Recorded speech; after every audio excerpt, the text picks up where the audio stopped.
tool here, and that lets you save. Look here. True Form Life. Green look on it. Welcome to Exploring Mind and Body with Drew Tadia. Drew is an expert in nutrition, fitness, lifestyle, and more. And he wants to help you live a healthier, longer, and more active life. Now here's your host, Drew Tadia.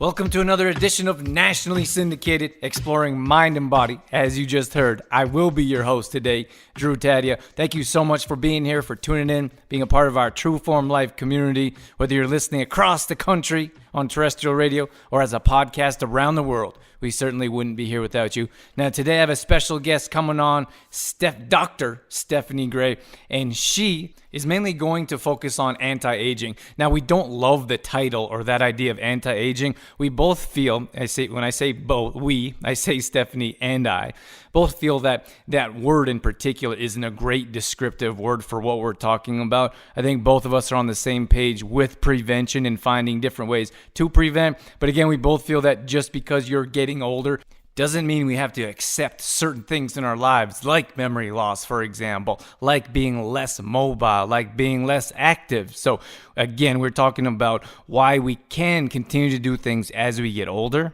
Now, we're also talking about Stephanie's book called Your Longevity Blueprint. So there's a lot of different takeaways here. Stephanie comes from a conventional type of background with nursing and doctorates, but she's going to explain why she kind of took this different approach in a more holistic manner, and the things that you can do to kind of prevent aging, everything from memory, from improving your memory, and osteoporosis, and a number of other things. So sit back and enjoy. We got all that coming up on... This is Exploring Mind and Body. Naturally improve your lifestyle one show at a time with your host, Drew Tadia. All right, welcome to another edition of Exploring Mind and Body. You heard all about Dr. Stephanie Gray in the introduction, so without further ado, welcome to the show, Dr. Gray. Well, good morning. Thank you for having me on. It's our pleasure. So today we're going to be talking about a number of things, particularly your book called Your Longevity Blueprint. Now, Stephanie, before we get into too many details, I would like to give our audience a chance to learn more about you. So maybe you could take a step back and let me know, or let us know, where you began and how you started this journey as to where you are now. Sure. So I was born and raised in the Midwest, and I went to University of Iowa to become a nurse. I continued on and eventually achieved my master's and my doctorate in nursing. And then I also completed an advanced fellowship in anti-aging, regenerative, and functional medicine, which are big words, but essentially I used that knowledge to start a functional medicine practice in eastern Iowa. I also finished a master's in metabolic nutritional medicine. I really wanted to be different and bridge the gap between conventional medicine and more natural medicine, and just offer patients really exploring the root cause of their health. So that's what I do. That sounds like a whole lot of schooling. A lot of student loans. How long did you go to school for, or how long are you going to school for? I'm proud to say I'm done with school. My husband's like, no more. It's had enough. And I think it was about 12 years. Okay. And well worth it. So 12 years. And now are you starting your own business? Are you working at a hospital? How does that work for where you're at right now? Yeah, so my husband is our office manager, and we own the Integrative Health and Hormone Clinic in Hiawatha, Iowa. So I've been in private practice nearly from the beginning. Wow, so you've been going to school and practicing at the same time? Correct. Yep. That's pretty cool. So you got to implement what you're learning right away? Absolutely, right away. Oh, that's pretty cool. Okay, so when you say you want to take, I love that. I love this topic and this interview right here, because we're not exactly a conventional medicine type of show. Not that we have an issue with that. We just feel like sometimes the holistic approach, or less than conventional, could not only prevent but offer different types of treatment. You mentioned that earlier. Why would you say that you took a different type of approach? Well, I would say part of my upbringing encouraged me to go that route. You know, I almost became a chiropractor, and I love chiropractors. Some of them are my best friends. We'd love to have one at our clinic one day. But I felt like in order to really bridge the gap, I needed to still have prescriptive privileges. I needed to be able to know how to take patients off drugs. And so without pursuing some conventional education, I wouldn't really have that knowledge to be able to wean patients off medications. And so I really went down this path because I was raised in a family that grew up, I would say my parents, they weren't hippies, but they had wheatgrass juice on the counter and we took our vitamins and we were engaged in physical activity, and they were self-employed just like I am. And so they wanted to keep us as healthy as possible because we didn't have, we had a $12,000 deductible. So they didn't want to take us to the doctor. We needed to really learn how to take care of our health. And that just translated with me growing up, becoming adult, also wanting to do the same thing for my family to keep us healthy. And so I wanted to have the conventional knowledge, but also be able to, learn how to not just only prescribe drugs, but prevent the need for the high blood pressure medication or the steroid for the psoriasis or whatnot. What did your parents do? They actually have an industrial supply business, so it wasn't related to health at all. But okay, I was wondering if that's why you went into the same field, but not even close. Not even close, but good question. Great question. Okay. So now you said, I really liked how you said you want to have the ability to properly wean clients or customers, or how would you call them? Do you still call them patients? Absolutely. Yeah. Okay. You want to move your patients from medication to off medication. Now, I think sometimes we stop kind of cold turkey all of a sudden, or we're not really sure what to go once we're tired of the side effects from medication. How do you get someone that's continually on medication or has been for years off medication? Very good question, and I could probably answer that over the course of an hour. But generally speaking, the root cause of many diseases really boils down to inflammation, which comes oftentimes from the foods that we're eating. And so where I start all of my patients is really examining what they're eating. What is their diet like? Do they have food sensitivities that need to be removed from the diet?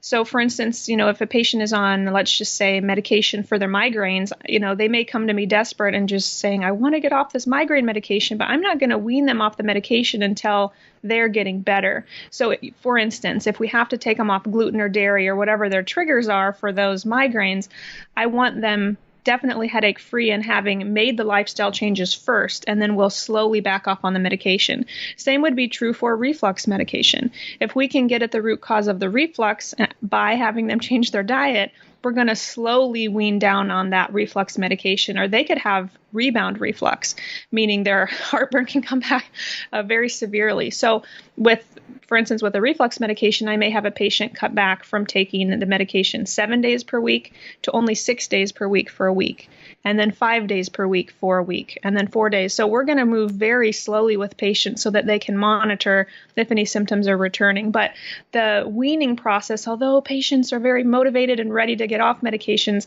that comes at the end. That comes after the lifestyle changes, so that we can ensure the success of weaning off the medication. Yeah, I love that because it all has to do with lifestyle. And if you're not living, for me, I feel like, and again, I'm not against medication. I feel like sometimes it's used as a Band-Aid as opposed to actually improving health. So if we use that medication or we slowly transition it as we change our lifestyle, then we can change our whole life instead of just one symptom. Absolutely. And many patients, they get discouraged because, they want to get off the medication, but while they're on the medication, there are still things we can be doing to improve their quality of life. For instance, even knowing that medications cause nutritional deficiencies, well, while the patient is on the medication, we can actually run a test, a comprehensive nutritional analysis to see what they're low on, and in the meantime, supplement them with those nutrients to minimize some of the side effects as well. Now, one of the things that you specialize in is anti-aging. I'm interested in this. What does that mean? Or maybe you could explain that in more depth.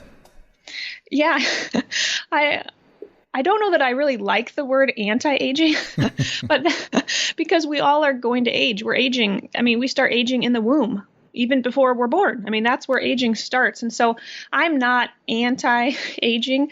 I'm for aging well. And that's part of why I wrote the book, Your Longevity Blueprint, because I want patients to feel like, they have hope that in their years, whether they're getting osteoporosis or, whatever new diagnosis they have, there are still things that we can do for them to help them maintain better quality of life. So if a patient is on the medication, we can actually run a test, a comprehensive nutritional analysis to see what they're low on, and in the meantime, supplement them with those nutrients to minimize some of the side effects as well. Now, one of the things that you specialize in is anti-aging.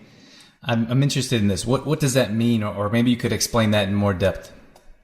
Yeah, I don't know that I really like the word anti-aging, but because we all are going to age. We're aging. I mean, we start aging in the womb, even before we're born. I mean, that's where aging starts. And so I'm not anti-aging. I'm for aging well. And that's part of why I wrote the book, Your Longevity Blueprint, because I want patients to feel like, they have hope that in their years, whether they're getting osteoporosis or, whatever new diagnosis they have, there are still things that we can do for them to help them maintain better quality of life. So I don't really like the word anti-aging. So sorry so I more think of it as we should probably say more pro, not anti, pro-aging. I'm on the same page. I think sometimes we just have to use those words so others understand where we're coming from. Right. One thing we do specialize in our clinic is with optimizing hormone levels. We do not give the synthetic hormones, but we do give, natural hormones. And that's kind of part of that anti-aging industry. And that's a buzzword. That's, a word that is highly used. So we still use it in our practice. But to be clear, I'm for aging well. So let's go back to your book here, your longevity blueprint here. Why did you decide to write this book, or what message did you feel that the world needs to hear? Sure. So the answer is really twofold. So partially I had my own health struggles. I already mentioned I was raised in a healthy family. Gosh, at the age of 30, I thought I was doing well. And for the most part I was, but I was very stressed out. We have a high paced, practice. We see a lot of patients, a lot of responsibility having your own business. And I wasn't exactly in tune with my body as I am now. And I had what the medical term for tachycardia, which is a very fast heart rate. I had a great morning, and then I went to sit at my desk and have lunch, and my heart just took off very fast to the races. I ended up in the emergency room, and long story short, there were a lot of things that I needed to change in my life. And it was interesting because as a functional medicine practitioner, I had the knowledge, but I needed to create some sort of a plan or a blueprint to gain my health back.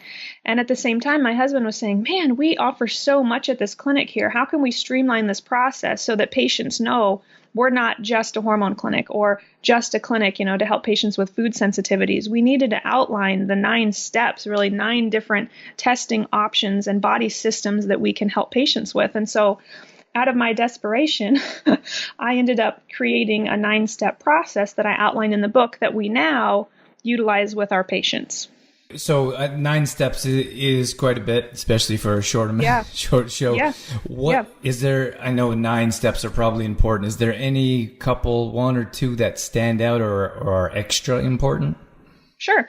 So I will also maybe bring in the blueprint concept. And so part of me creating really this idea was thinking, man, I'm sitting at home with a fast heart rate thinking I need to change my furnace filters and we need to get the lawn mowed and I need to get hair out of, my drain.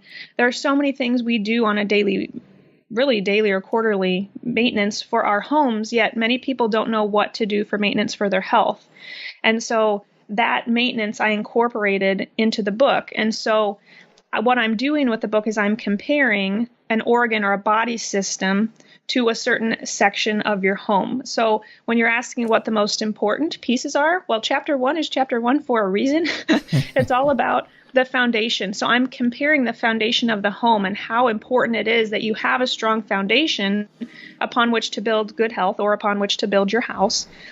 And I'm comparing that to the gut in the body. So maintaining gut health is absolutely most important. Again, back to the root cause of disease, oftentimes being inflammation, and that inflammation starting in our gut.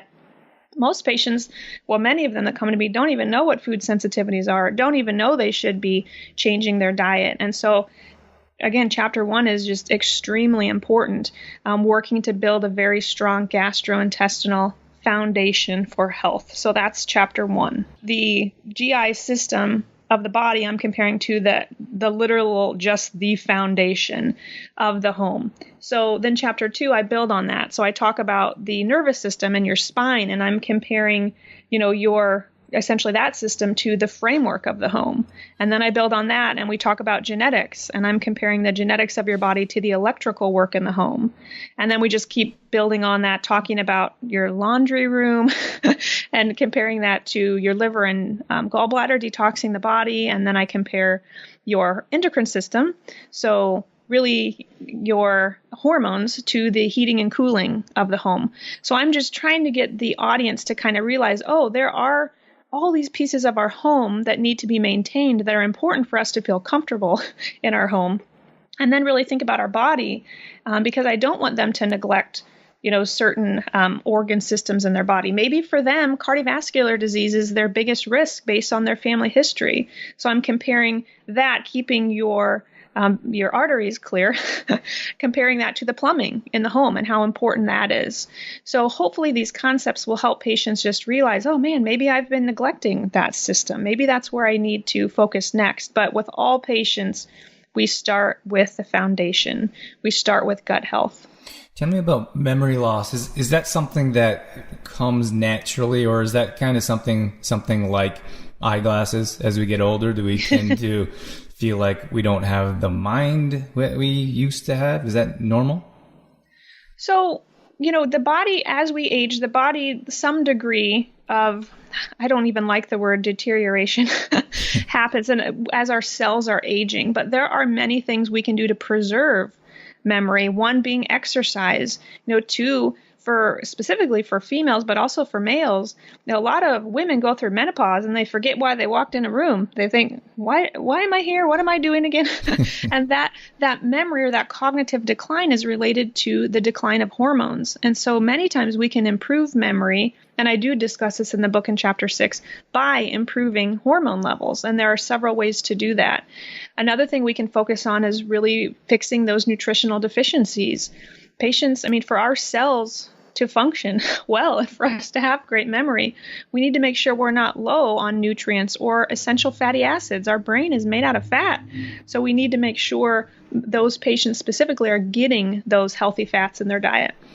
So tell me about fatigue here. Fatigue for me, I'm sure it happens as we get older, maybe as we age, but I feel like anyone could be in that same category, especially if you don't address exercise, nutrition, or that healthy lifestyle. If you have a huge meal that's hard to digest and you sit on the couch, maybe you crack a beer or a Diet Coke, and you watch TV for the rest of the night, that you're going to be tired and you're going to be sluggish, and that's a lifestyle that needs to be addressed.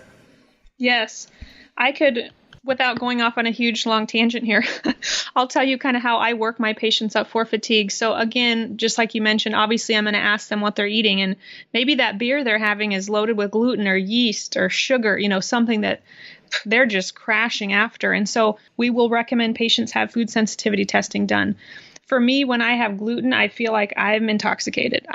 My brain is not working and I crash. I get very tired and my heart races. So, for me, gluten is not a good fit, but for another patient, it could be dairy that's dragging them down or making them tired. Another thing that's very common as patients age, as I alluded to earlier, hormone levels decline. And a lot of men, they're put on all these medications, even, statin medications for cholesterol.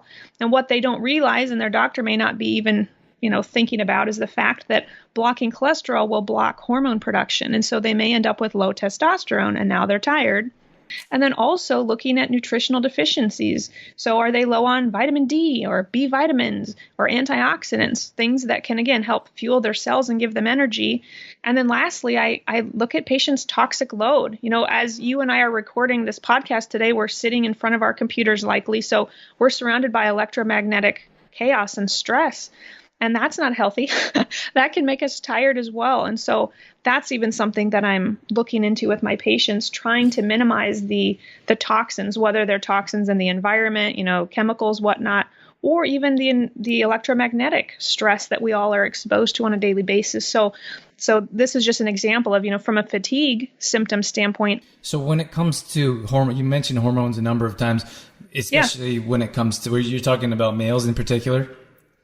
Both. In that situation. But yeah. Well, okay. Well, I guess men or women, when we're looking at hormones, you said their hormones were low. Is that what you said? Yeah, so the example I just gave was, unfortunately, a lot of men are put on cholesterol-lowering medications. I see that, for whatever reason, more commonly than women, as a cause of low hormones. Now, statin medications can cause low hormones in both, men and women, but I think a lot of men end up being over-medicated, and then they end up with low testosterone, and their doctor doesn't even realize it. And then earlier I was alluding to kind of menopause, how the lower the estrogen women can have has been highly correlated with increased risk of Alzheimer's or dementia. So estrogen is extremely important in women, although progesterone and testosterone are also important. But then in men, testosterone is the most important hormone. So maybe I clarified that a little bit. Yeah, I appreciate it. So what could someone do to increase their hormones or improve their hormones, maybe men or women? Sure. So it kind of depends on their personal situation. So for instance, if a woman comes to me and she's had a hysterectomy and she doesn't have the organs, to produce the hormones anymore, then we're going to talk about hormone replacement therapy for sure. Natural bioidentical hormones. If a woman, like my age, who's younger, who's maybe had a lot of stress in their life, ends up with low hormones, well, the first thing we want to address with them from a lifestyle standpoint is stress modification. Stress is the biggest hormone hijacker. It'll rob women of progesterone, and then they end up with, heavy periods and PMS and premenstrual headaches and whatnot. So, not underestimating the importance of deep breathing, yoga, meditation, whatever that individual needs, reducing stress is a great first step. And then, unfortunately, I think our generation has been impacted by a lot of toxins. I live in Iowa, and I'm surrounded by cornfields, so I have herbicides and pesticides floating around in the air. And then we have, all the toxins in our personal care products. We're seeing higher levels of, losing my voice there, polycystic ovarian syndrome, endometriosis, infertility, all these endocrine disruptions, I think from the chemicals, the toxin exposure. And so what we do with our patients is we educate them on how to remove the toxins, and we usually put them through a liver detox process. And then lastly, we want to fix nutritional deficiencies. You need zinc to make testosterone. You need magnesium to make your hormones. And so some of my patients' diets are so poor that we have to change the diet, but they still may need additional supplementation. I'll use, like I mentioned, magnesium, zinc, selenium, even omega-3s. And then many patients of the younger generation, we can use herbs. Herbs can be very effective at helping the body produce more hormones. So it's really an individualized approach based on, the patient's age and what we think their triggers are that have robbed them of hormones. And tell me about osteoporosis. I understand that this is something that everyone's pretty well dealing with. Maybe you could start off with telling us, isn't there an age where we all start to lose bone mass? Yeah, and it's pretty early. So you develop your peak bone mass. I haven't looked at the statistics in a while, but I think it's in your 20s. And so, unfortunately, if you didn't, if you're 50 years old and you're listening to this podcast and you never exercised earlier in life, that's okay. But ideally, you would have built peak bone mass. You want your bone mass to be very high because it's all downhill from there, right? So it doesn't sound all that exciting. Sorry, guys, but what is osteoporosis? I feel like we're all dealing with osteoporosis. Isn't that true or not? Our bones are constantly in a state of remodeling and repairing and then rebuilding. I mean, our bones are constantly doing that. And that's why, so that's a good thing. But what you don't want is the bone breakdown to be more than the bone rebuilding, right? And so exercise is very important. And then the top nutrients that I think really everyone should be taking for bone health are not just calcium. Your bones need more than calcium. I wrote a long blog on this because I think we're over-calcifying our population and we're ending up with calcified arteries and kidney stones and, calcium deposits in places that we don't need. Most of us get enough calcium in our diet. What we need is more magnesium, vitamin D, and K2. You need the calcium to be directed toward the bones, not towards places calcium's not supposed to go. And that's only going to happen if you have the magnesium and the K2, and then vitamin D is important as well. So those are some nutrients that, again, I think we all should be taking to help maintain our bone density. So what is K2? It's just another nutrient. You need to have adequate bacteria in your gut to help manufacture some of that, but it's a supplement that you can take. It's just vitamin K2. I should have said vitamin. Sorry, I just said K2, but I meant vitamin K2. Okay, so it's a vitamin like vitamin D. Yeah. And then vitamin D, you can get some of that from the sun. I'm not sure what you recommend, maybe not enough, but where can you get vitamin K? So K is a little more difficult to get. Leafy greens are going to be your top source for the K too. And then obviously having good bacteria in your gut is important for that, like I mentioned. Magnesium is great. It's found in seeds and nuts primarily, but magnesium's in a lot of foods. Unfortunately, many patients need to supplement because they just can't get enough from foods. And that's not our fault. It's just the fact that the nutrient content in our food sources has been on the decline since the 1950s. I mean, USDA agriculture figures will show that the mineral content is greatly declining because our soil is becoming so depleted. And if we have depleted soil, it's going to produce food that's also depleted in minerals. So that's why I like to test my patients' levels to really see if they need the magnesium. And then vitamin D, you mentioned, comes from the sun.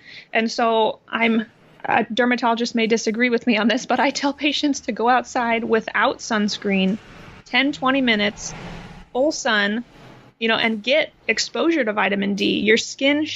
Your body should convert the vitamin D. Some patients can't, but hopefully you can.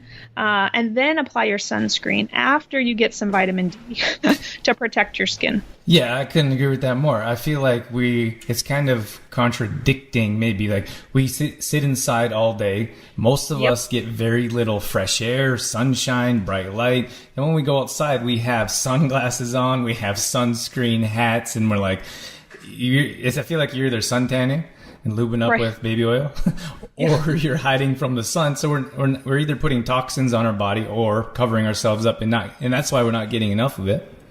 Right. And I'm in Iowa, so we have cold winters here. There are only a few months that we actually can even really get out there and get our vitamin D. And then half the time it's too hot, so nobody wants to get outside, or they're fully clothed pulling weeds or whatever, and they don't have enough skin exposure to actually get that vitamin D. So especially through the winter here in Iowa, we have patients supplement with vitamin D. That can help prevent the flu, can help prevent seasonal affective disorder. Just something to really think about, especially through the cloudy and winter months. All right, Stephanie, we're going to have to wrap things up here. I'd like to know more about your book, your clinic, your website, any details you'd like to share with our audience in case they would want to reach out and find out more details about yourself. Sure. So as you mentioned, the 9-step process is awful long, so it's difficult to get through in the podcast. But please know that if you are exploring what could be contributing to your health ailments, that this book may have some answers for you. My intent was that it would provide patients with hope.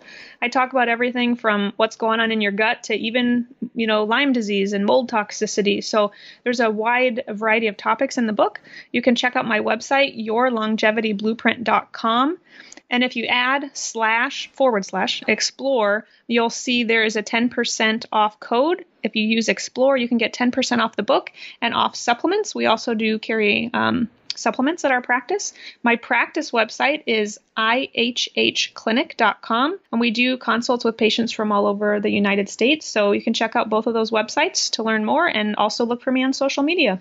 And some of the supplements you sell, does that include vitamin D, magnesium, K2? K2, absolutely. Yep. So 10% off would count towards those purchases as well. Okay, fantastic. Stephanie, thank you so much for your time, for your expertise. It was an absolute pleasure having you on.